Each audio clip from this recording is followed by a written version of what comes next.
everyone. This is Andreas Pop Culture Guy. Today is the latest Andreas Pop Culture Perspective slash view, and it's on the 2021 film The Suicide Squad, directed by James Gunn. It's recently, pretty much me and Jeff are kind of like leading up to the Peacemaker season two. So I've been kind of checking up into the Suicide Squad and slash Peacemaker. By the way, I did season one, fantastic as always. So now today I'm gonna do Suicide Squad. I did a live stream review of the 2021 Suicide Squad, directed by James Gunn, starring as Alba, Margot Robbie, Danielle, um, forgot her name here. I say Danielle Melchior, and of course you got Courtney, Pierre.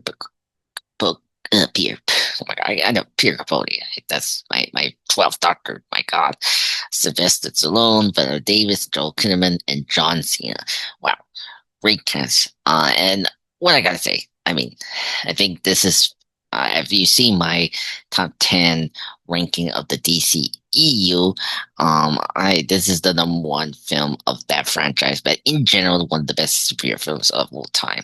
I think what makes it really work is the blend of mix of genres that this film has: comedy, dark comedy, fantasy, action, thriller, drama, and superhero spoof and commentaries. I mean, look at the political context he has in terms of social commentary, a world revolving issues all together, and yet it tastes twist beyond, or is a for least early on, I have to say, often enough, movies try to do everything together and fail big, but not this one. This is cinematic treatment, I have to say, for the Suicide Squad.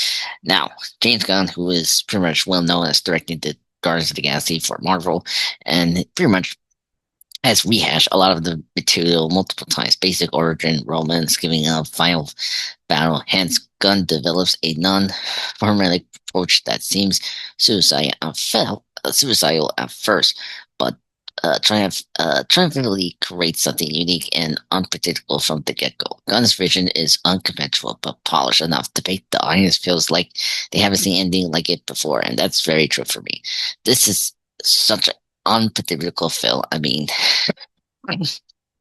I never knew what was going to come next, who will die or survive. There's a few times that Gunn uses the head fake technique to deceive viewers from its, let me say, sequences, but engaging storytelling. Like Deadpool, something unexpected happens in a moment when you least expect it.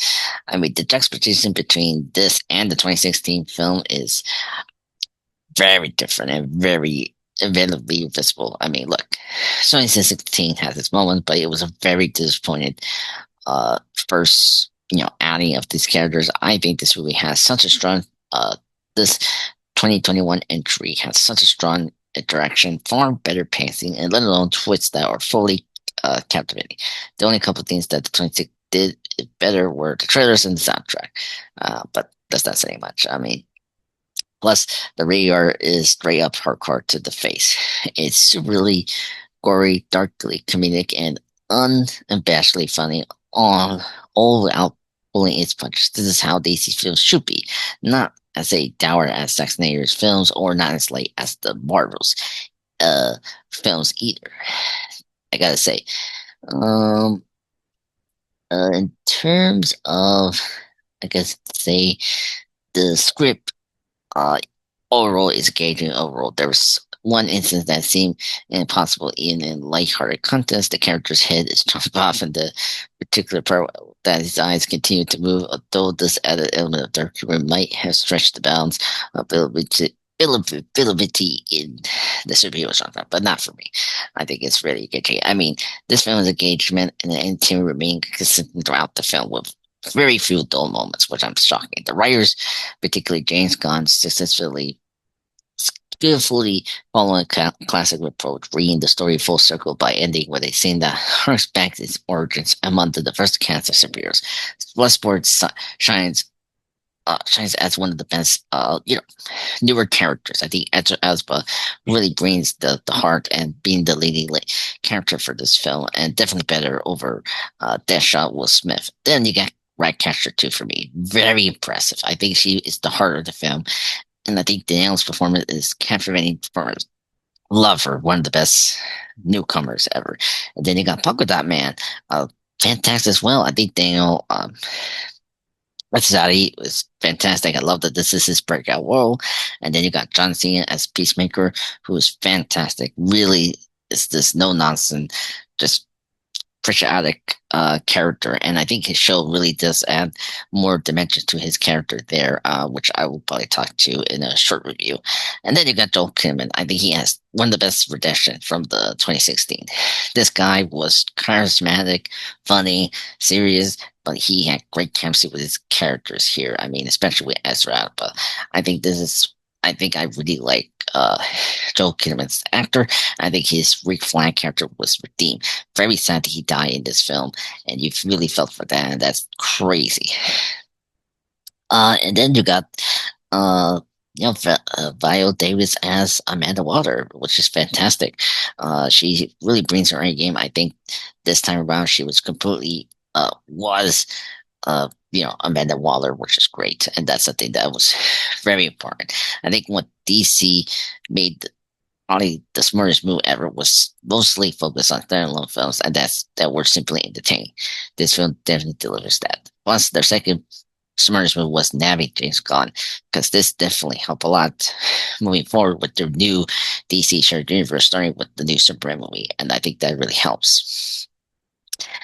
Plus, and first time ever, and then plus, I think ever since his director debut, Gunn has really been unbound by restrictions of PG-13 rating. And something else that Matilda really needed was hence the film is fairly violent and vulgar, yet at the same time, everything feels pondering or grotesquely punctured by the gags and hilarious dialogue. The film earns this, I say it, F-bombs and all the while. A lot of way. In fact, the whole thing plays very much like a Guardians film without a filter. And then you got, oh, I think Connor Quinn.